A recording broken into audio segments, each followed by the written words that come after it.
मैले कन्टेन्ट बनाउँदा के सामानहरू युज गर्छु यस भिडियोमा डिटेल रूपमा सेयर गर्छु है त। मैले चाहिँ सुरुमा युज गर्छु ड्राइपर। यो चाहिँ एकदमै आवश्यक हो, फर्स्टमा प्रायोरिटीमा पर्छ।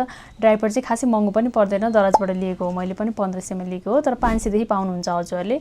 अनि सेकेन्डमा प्रयोग गर्ने भनेको माइक हो। माइक चाहिँ बाहिरको आवाजहरू नि खासै आउँदैन, स्पष्ट आवाज आउँछ र भोइसहरू नि सानो हुनेलाई नि ठुलो बनाउन एकदमै सपोर्ट गर्छ। र अर्को कुरा भनेको भिडियो एडिट गर्नको लागि चाहिँ क्यापकट प्रयोग गर्छु। यो चाहिँ एकदमै सजिलो, जसले पनि प्रयोग गर्न सक्नुहुन्छ। यो चाहिँ एकदम चलाउन नि सजिलो, एडिट गर्न नि ट्याक काट्ने हो, त्यो एकदम सजिलो हो। हजुरहरूले क्यापकट पनि डाउनलोड गर्न सक्नुहुन्छ। अनि फोन नम्बरमा लाइट, यो लाइट चाहिँ एकदमै सजिलो हुन्छ। अँध्यारोमा भिडियो खिच्न पर्यो भने नि एकदमै हुन्छ नि, लाइन गइहाल्यो भने पनि भिडियो खिच्न मिल्यो यो लाइट युज गरेर। यो चाहिँ त्यही ड्राइपरमा अड्काएर प्रयोग गर्न सक्नुहुन्छ। यो चाहिँ खासै महँगो पर्दैन, त्यही 1000 देखि 3000 सम्म पाउन सक्नुहुन्छ। सानो खाले ठुलो खाले युज गर्न सक्नुहुन्छ हजुरले। लाइट चाहिँ प्रयोग गर्ने हो भने एकदम राम्रो हुन्छ।